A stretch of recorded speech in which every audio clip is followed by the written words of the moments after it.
Hi guys, so this is another type of question जो हमारे पास cat में बहुत बार पूछा जाता है। मतलब इस टाइप के क्वेश्चंस बहुत कॉमन है और देख के इस तरह के क्वेश्चंस को बहुत घबराहट होती है कि सर इतने इतने लेंथी सवाल कैसे हम पेपर में करेंगे।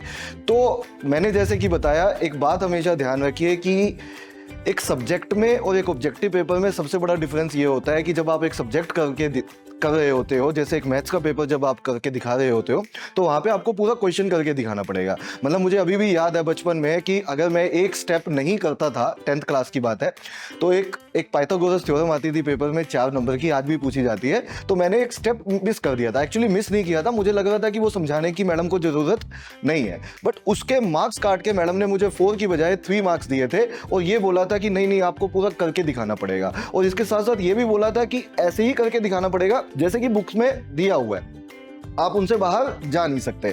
बट जिसकी तैयारी अब आप कर रहे हो, कैट एग्जाम की आप तैयारी कर रहे हो, इसमें 2 इंपॉर्टेंट बातें हैं। एक तो आपको किसी को करके नहीं दिखाना, क्योंकि यहाँ पे जो क्वेश्चन आने वाला है वो या तो टीटा सवाल आने वाला है जिसमें आपको सिर्फ आंसर लिखना है, या फिर जिंदगी और आसान हो जाएगी कि ऑप्शन आने वाले हैं और अपने को पता है कि जो हमसे पूछा गया है उसका आंसर जो है वो ऑप्शन में है। तो क्वेश्चन को उसी तरीके से सोचना है अपने को, ठीक है। तो इन बातों का ध्यान रखिएगा कि हम पेपर की जिसकी तैयारी कर रहे हैं वो पेपर सब्जेक्टिव नहीं है, पेपर ऑब्जेक्टिव है। तो लेट्स सी दिस क्वेश्चन। तो आप कहेंगे सर ये क्वेश्चन बहुत लेंथी है, अगर इसको एक कन्वेंशनल वे से करने शुरू कर दें, है ना, एक पूरा कन्वेंशनल वे लगाए तो क्वेश्चन बहुत बड़ा हो जाएगा। तो उस तरह से नहीं करना अपने को। अगर इस क्वेश्चन को ध्यान से समझें तो ये क्वेश्चन मुश्किल से आपके 10 सेकंड लेगा और आपका क्वेश्चन भी हो जाएगा। एंड बिलीव मी, पेपर में इस तरह से अगर आप करते हैं तो लगभग 1/3 क्वेश्चंस आप पेपर में बिना कोई मैथ्स की नॉलेज के भी कर सकते हैं। द ओनली थिंग इज आपकी थिंकिंग एबिलिटी अच्छी होनी चाहिए। तो लेट्स सी दिस क्वेश्चन। इस क्वेश्चन में अपने को दिया हुआ है n इज इक्वल टू 19 की पावर 8 माइनस 17 इंटू 19 की पावर 7 एंड सोन 2 इंटू 19 प्लस 3, है ना। तो देख के एक बार तो यही लगता है कि सर ये क्वेश्चन करना ही क्यों है, लेकिन अब ध्यान से सुनो, इस क्वेश्चन की खासियत सुनो, थोड़ा सा आउट ऑफ द बॉक्स चलते हैं। तो इस नंबर में पूरे में अगर आप ध्यान से देखोगे, क्या चीज है जो आपको पूरे नंबर में कॉमन दिखती है? तो आप कहेंगे सर 19 कॉमन दिखता है, एक अकेले 3 को छोड़ दूं तो, राइट। तो अगर मैं यहां से लेके यहां तक इस पूरे नंबर को देखूं ध्यान से, तो क्या मुझे पूरे नंबर में 19 दिख रहा है, कॉमन है? यस। तो क्या मैं उस 19 को बाहर निकाल सकता हूं? बिल्कुल निकाल सकते हैं। तो मैं एक काम करता हूं, इसमें से मैं 19 को बाहर निकाल देता हूं और अंदर एक बड़ा सा नंबर बचेगा, बचने दो, और प्लस 3 कर देता हूं अलग से। सही है इतना? और जो ये बड़ा सा नंबर 19 कॉमन निकालने के बाद बचा, उसको हम यहां पे k बोल देते हैं। क्या बोल देते हैं? k बोल देते हैं। k is any multiple, any value. तो हमने कहा इसको सोल्व करके जो आएगा वो यहां है और इसको सोल्व करके जो आएगा वो ऑप्शन में है। आप कहेंगे आपने तो k दिखा दिया सर, अब कैसे करोगे? तो ध्यान से सुनो, अपने को जो पूछा गया उसका आंसर कहां पे है? ऑप्शन में है। तो ध्यान से देखिए, यहाँ पे कैनवी से इसको सोल्व करके जो भी आएगी, दुनिया की वैल्यू हमें नहीं पता, बट जो वैल्यू आएगी कैनवी से उसका आंसर ऑप्शन में है। आप कहेंगे ऑप्शन में है सर। तो इतना समझ में आता है कि 19 इंटू समथिंग प्लस 3, जो ऑप्शन 19 इंटू समथिंग प्लस 3 की फॉर्म का होगा, 100% आंसर वही होगा। एक बार फिर से सुनिए, जो ऑप्शन 19 इंटू समथिंग प्लस 3 की फॉर्म का होगा, 100% आंसर वही होगा।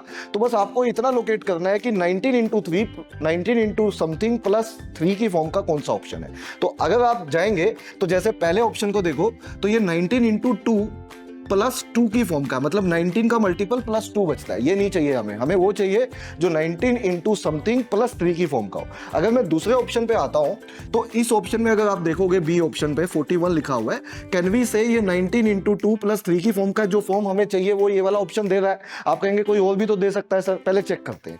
अगर मैं सी ऑप्शन पे जाता हूं तो ये 51 है, लेकिन 51 होता है 19 इंटू 2 प्लस 13। ये तो नहीं चाहिए हमें। क्यों नहीं चाहिए ये? क्योंकि मुझे 19 इंटू समथिंग प्लस 3 की फॉर्म का चाहिए, ये 19 इंटू समथिंग प्लस 13 की फॉर्म का है। ऐसे ही अगर आप डी ऑप्शन पे जाओगे तो वहां पे 61 लिखा हुआ है और ये इसको आप 19 का मल्टीपल बनाओगे यदि, तो 19 इंटू 3 प्लस 4 की फॉर्म का है। जबकि मुझे कौन सा चाहिए? मुझे वो चाहिए जो 19 इंटू समथिंग प्लस 3 की फॉर्म का हो। तो कैन वी से ये भी आंसर नहीं हो सकता। तो कैन वी से एक ही ऑप्शन बचता है, कौन सा? बी। तो B should be the answer of this question. और यही सवाल का आंसर था बेसिकली। अगर मैं इसको एक दूसरे वे में बोलूं, ये तो मैंने समझाने के लिए थोड़ा सा स्टेप ज्यादा ले लिए, तो कैन वी से जो ऑप्शन 19 से डिवाइड करके जिसमें 3 बचना चाहिए, ये वाला, क्योंकि बाकी तो सारा 19 का मल्टीपल है, तो 19 से इसको डिवाइड करोगे 2 बचेगा, 19 से इसको डिवाइड करोगे 3 बचेगा, 19 से इसको डिवाइड करोगे 13 बचेगा, 19 से इसको डिवाइड करोगे 4 बचेगा। तो एक ही ऑप्शन है जिसको 19 से डिवाइड करके 3 रिमाइंडर बचता है, कौन सा? आंसर ऑप्शन बी, और यही सवाल का आंसर है। ऐसे भी नहीं समझ में आया तो सिंपली 19 इंटू 2 प्लस 3 की फॉर्म का एक यही ऑप्शन बनता है। बच्चे कहते हैं कि सर अगर यहाँ पे 2 ऑप्शन होते तो 2 ऑप्शन हो सकते थे बेटा, लेकिन मैंने कब कहा कि केवल यही तरीका है, इसका तरीके बहुत हैं, वही तो हम क्लासेस में सीखते हैं। लेकिन मैं ये बोल रहा हूँ कि अगर ऐसे होता है तो 5-10 सेकंड लगते हैं, जल्दी से लगाओ और खत्म करो, है ना। हमारा इन वीडियोस के थ्रू आप पर्पस ये नहीं है कि आपको कॉन्सेप्ट समझाएं, यहाँ पे मेन पर्पस ये है कि आपको एक बार समझ में आ जाए कि फॉर्म कैसे देखी जाती है, और अगर वो समझ में आ गई तो उसके बाद कॉन्सेप्ट सीखना भी बहुत आसान हो जाता है, क्योंकि अपने को पता है, अगर अपने को ट्रिक्स, टिप्स, शॉर्टकट्स इस तरह के लगाने वाले पता है तो क्वेश्चंस को बहुत आसानी से हम पेपर में कई तरीके से कर सकते हैं। तो इन वीडियोस को लाइक और शेयर करना बिल्कुल मत भूलिएगा, और अगर कोई भी डाउट है, कोई भी आपको दिक्कत आती है क्वेश्चंस को करने में, तो आप कमेंट में ज़रूर बताइएगा। आपके डाउट्स को हम सोल्व करने के लिए हमेशा तैयार हैं।